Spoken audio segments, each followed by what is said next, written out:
They're heavily spraying this toxic aerosol since last night. So look at that now.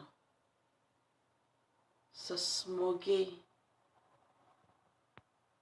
dirty air in here.